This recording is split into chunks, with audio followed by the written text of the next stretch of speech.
And so let me just give you a little background about Project 2025, and then we'll get into some of the specifics. So we wanted to make sure that people are very aware about this, because this is a very dystopian plan from Donald Trump and his extremist Republican colleagues that really is a takeover of government. It's trying to concentrate power.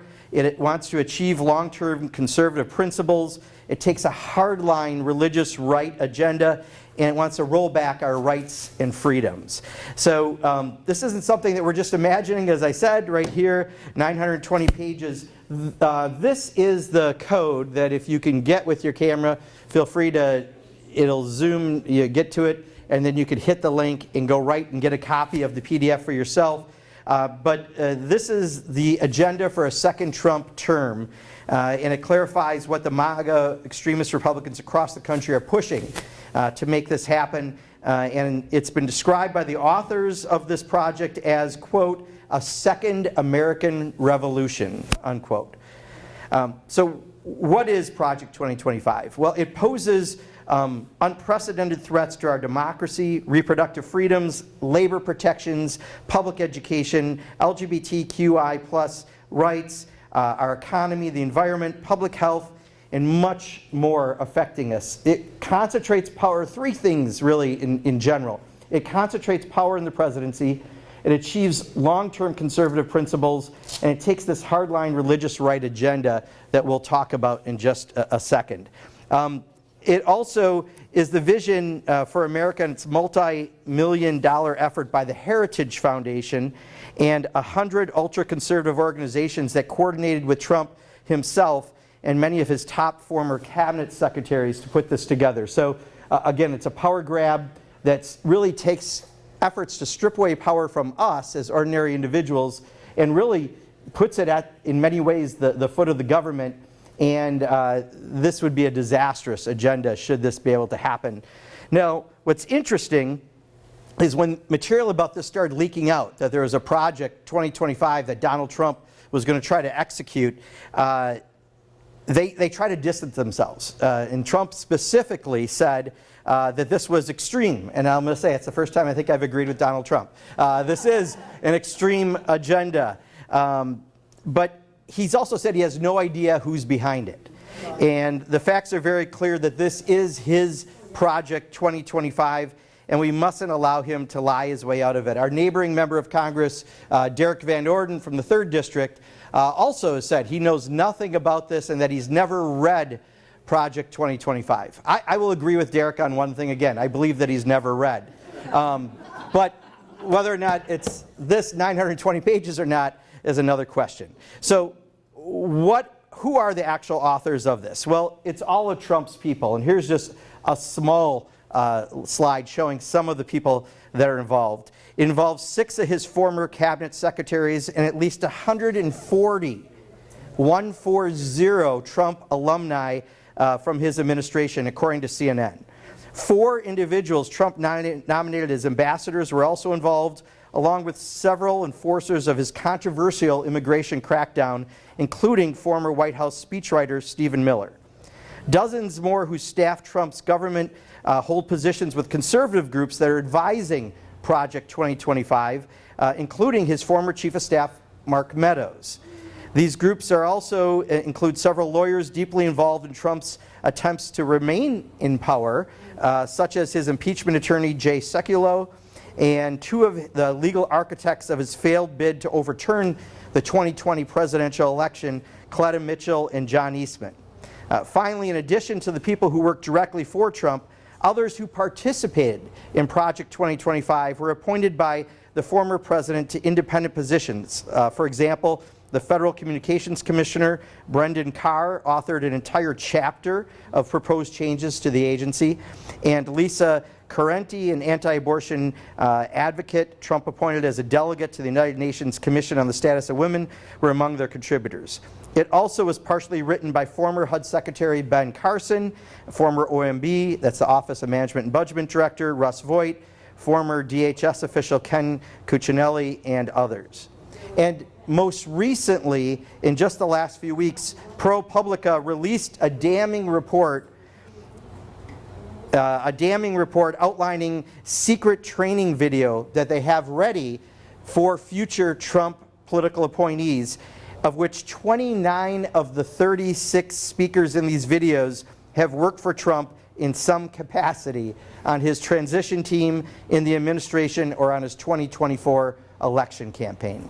So one of the things, and I just heard it literally coming over on the radio, was someone from the Trump campaign saying Donald Trump has nothing to do with Project 2025, but I hope not just that, but all of the names and connections I mentioned show you really the depth of the 140 people who are involved with Donald Trump, who are involved with this. Further, Project 2025 was published by the Heritage Foundation, which I'm sure you've heard of before, but they also were a major sponsor of the Republican National Committee Convention.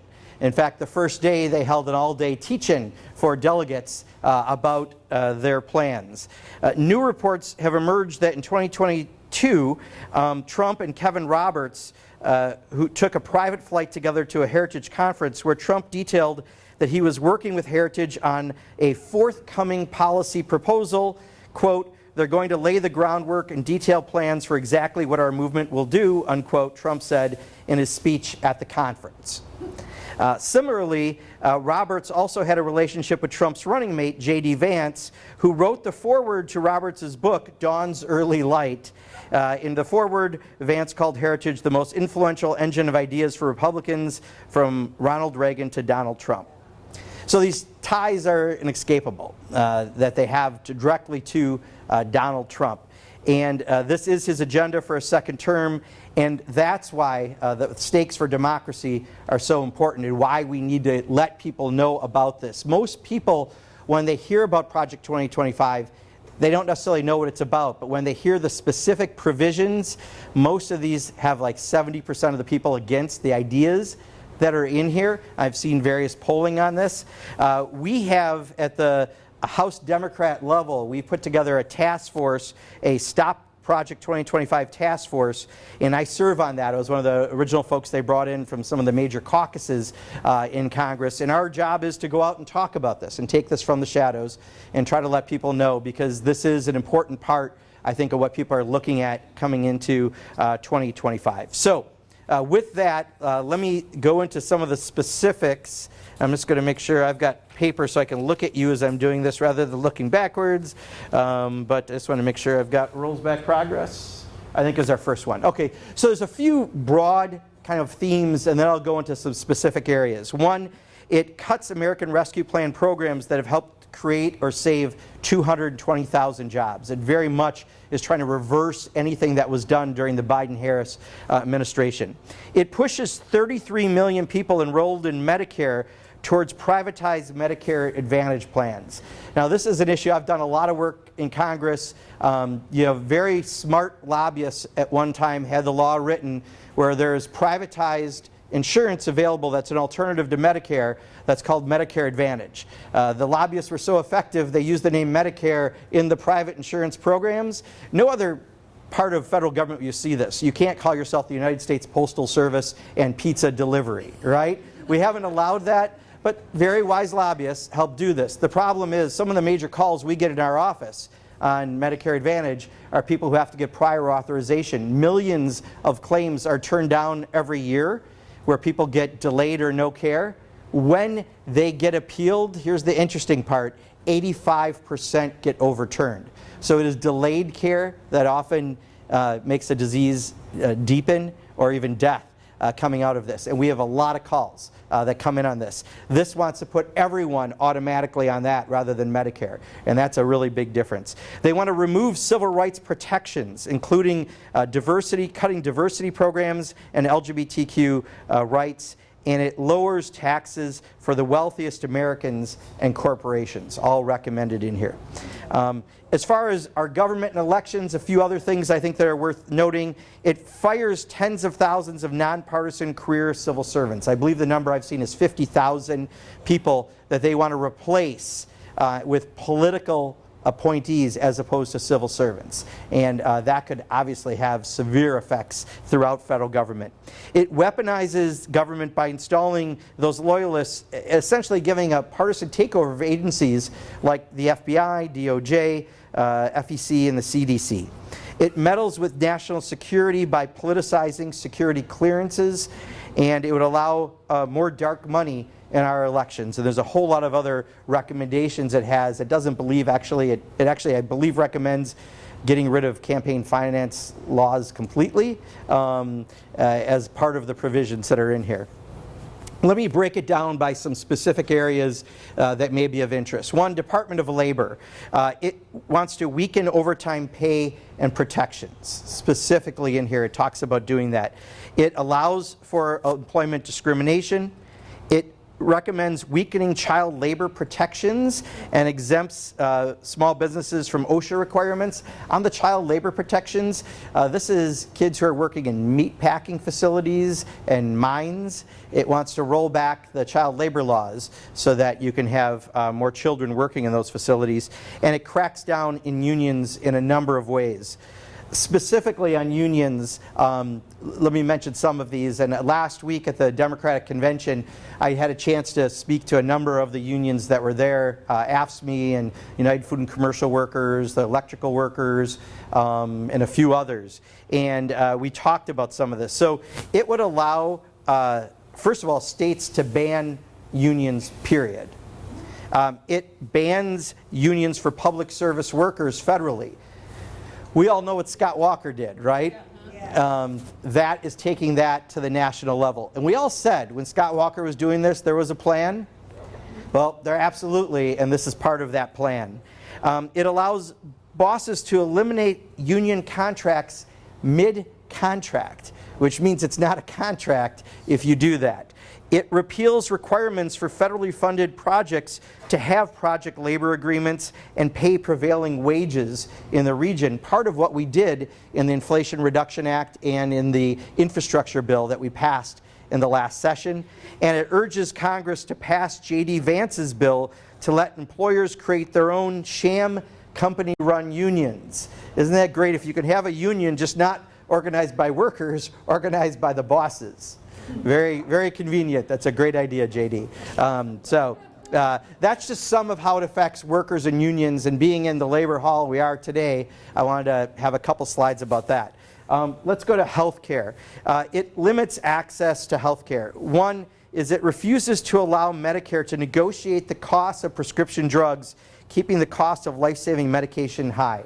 This is one of the, I think, most important things we did in the last session of Congress, in the Inflation Reduction Act. Coming out of COVID, we know costs were really high. We wanted to bend the curve on that. And one of the provisions we did, of several to help people when it comes to health care, was to finally negotiate for prescription drug prices. We pay multiple times what other countries are paying for the exact same drugs. And this allowed us to start that process on the most common drugs that we're overpaying for. This provision also, by the way, is where we capped insulin at $35. We wanted to do it for everyone, but we could only do it for people on Medicare, thanks to Republicans. This is where we capped out-of-pocket expenses to $2,000 for people on Medicare. Another really important provision, but this is going to specifically go after some of these provisions that we did, specifically around negotiating for drug prices. It also pushes to, as I mentioned, privatize Medicare and move seniors to private health care plans. I'll tell you, that's a huge problem. When we have our normal town halls and we talk about this issue, because I've done a lot of work around this on Medicare Advantage plans, many people don't know that they're not on Medicare because the plans are called Medicare Advantage, and they find out when they run into these problems of having to get prior authorization, or if they're not in network, they're traveling and they can't get care, they have to pay out of pocket, or some of the other problems that come up. And it renames, this is one of the more interesting ones, the Health and Human Services Department to the Department of Life. So you can see where we're starting to see some of the strong bent to taking some religious right aspects. Specifically around reproductive health, let me talk about a few things. One, it criminalizes abortion and bans abortion. It recommends criminalizing abortion and banning abortion pills, what we've just gone through a rather large national fight on. It actually says it's trying to go after the rights to mail these drugs specifically to people. It allows state bans on medically necessary abortions. It directs the CDC to surveil pregnancies. States would have to report numbers and statistics, and literally that's why they talk about the surveillance aspects of this. It would limit fertility treatments, including IVF, and it allows employers to refuse to cover birth control on religious and moral grounds. And I'll come to more of that in a second, but we've actually seen this already in practice. So this isn't just what's going to happen in the next Trump administration. This is their roadmap, but I'm going to talk in a second about some of it that we're already seeing. Let me go briefly to the environment, and I'm just giving you top lines. There's a lot more in here, but we want you to have a little sampling in each area so you have the idea of what's in here. It makes it harder for the EPA to take action against the climate crisis. Again, trying to reverse some of the things that we did in the Inflation Reduction Act. It rolls back air and water protections for our communities. It disbands some of the agencies, specifically agencies that work on weather, ocean, and climate data. It no longer wants the collection of this data, which it's data, right? And the fact that they don't want that is really troubling. And it destroys natural habitats by expanding offshore oil and gas drilling on public lands and waters, essentially turning back much of the protections that we have. Public education. Do we have any teachers here tonight?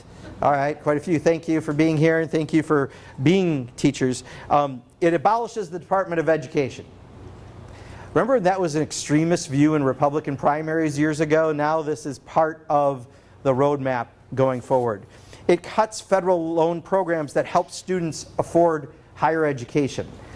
Look, I used to serve on the Education and Labor Committee before I went to the Appropriations Committee. And on Appropriations, I serve on the Labor, Human Services, and Education Subcommittee. I have literally all but maybe 6 months of my time in Congress dealt with education issues. And I myself was someone who benefited from Pell Grants. And this is going after many of the loans and the grant programs that we've had in place that people have benefited by for a long time. It makes public schools even more dangerous for LGBTQ plus students by removing many of the protections. And it recommends terminating Head Start. And I don't know how many of you have much direct work with Head Start. I get a chance to visit Head Start programs around the district. But this is really something that helps even the playing field for kids, often from lower income backgrounds, to have that chance to get some education going into kindergarten and a public school system, and it says no more. How about immigration policies? It has a number of very cruel immigration policies, and I'm going to give you just the top lines of this, but it enables mass family separation and requires indefinite detention of immigrants.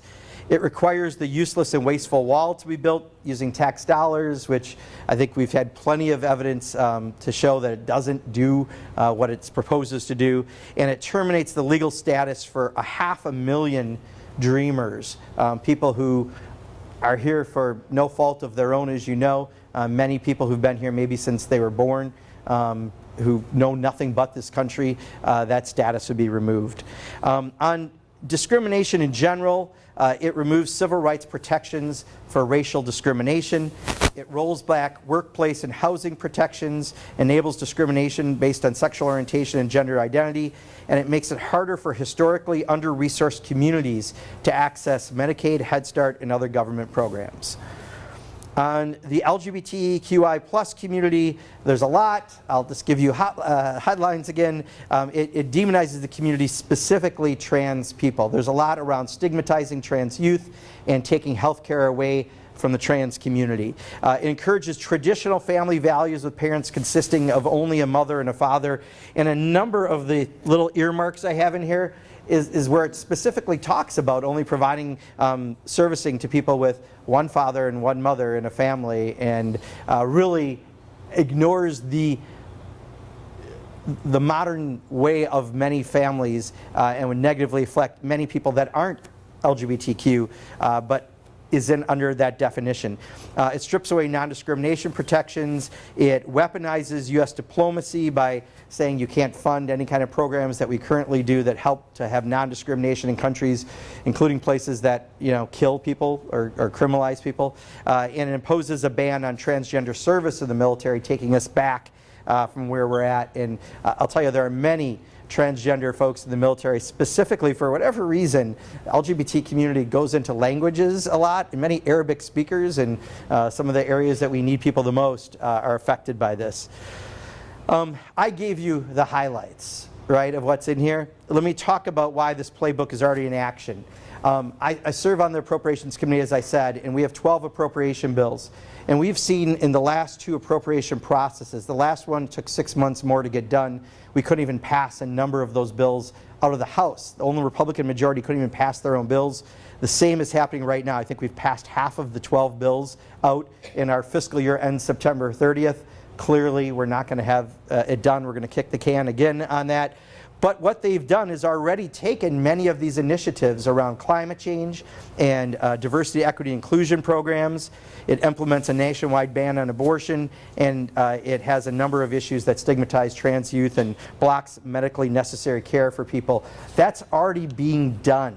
So yes, it's a roadmap for the next Trump term, but it's already in practice in what Republicans are doing in bills like the must-pass appropriation bills. Fortunately, we have a Democratic Senate. Most of these ideas have been stopped by the time we got to the last appropriation process being done, again 6 months late. We finished it in March of the year. But again, it's not just words on a really big book. It's actual application we're seeing they're doing right now. Impact on Wisconsin. They have breakouts for every state, but this is what we hear for Wisconsin. It could raise taxes for Wisconsinites by $3,100. It could raise the cost of prescription drugs for up to, well, almost 300,000 people in Wisconsin by eliminating out-of-pocket Medicare drug cost limits. It could reduce coverage for 595,000 Medicaid enrollees, and it would fire 2,641 teachers, affecting about 36,000 students in the state. So what can you do about this? One, first of all, thank you for being here tonight. This is part of it, the educational process. We'll make sure that if you signed up for this, we'll pass these slides on to you. But more importantly, I would say, is scan that when you leave and actually have a copy of it, because it's hard to find this anymore. This is printed from a PDF. Because you can't find the book. One of my colleagues had a book, and we cannot get it anywhere because they pulled it. 2, help on the campaigns. We are weeks away from November 5th. We can make phone calls, we can knock on doors, we can vote, and we can stay engaged. But right now, this is so important. I think what mistake they made was when Trump got elected last time, they weren't ready for it, and you saw the scramble and the disorganization they had. This time, they're ready for it. But they realized by getting that information out too soon, they're now trying to distance themselves. We can't let that happen. Almost all the provisions I showed you here today, if you talk about to people who care about any of these things, they would disagree with it, but they need to know that this is part of what Project 2025 has in place. And then finally, and we can leave this one up, but we'll put the lights back up in a second so we can have a little bit of a conversation. 2 more links if you want. One from the Center for American Progress, and they do a great job on almost every report they do. They have good staffing. That is something I'd recommend. The other is Democracy Forward. They have a People's Guide to Project 2025. Either of those will give you a lot more information. The other thing, and I'm just going to mention this, and Reese, if we could put the lights up then just for now. I want to make sure that you do look at these other documents and look at the things that we have, because there also are some myths out there.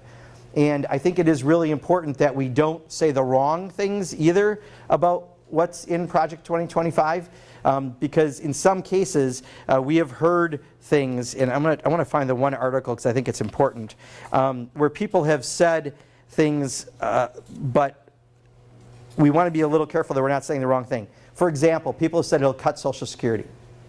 It cuts funding for staffing, and you will have delayed response for Social Security, but it does not cut Social Security. Donald Trump has said, or actually the Republican Study Committee, the largest Republican caucus, has said they want to raise the retirement age to 69 from 67, but that is not part of Project 2025. And just some of these things are out there in the ether, and I just think it's important for us to not get them confused. Certainly if the largest caucus in the Republican conference has recommended that, it's something that's on their agenda. But it's not necessarily part of this agenda, but having the right information I think is important again for us as we go talk to other people about what's in here. And I think that's what I wanted to initially put out there for you. I know there's a lot, because there is a lot, right? You know, when you start going through the little parts, this is where it's taking away using LGBT terms and any kind of diversity, equity, and inclusion terms.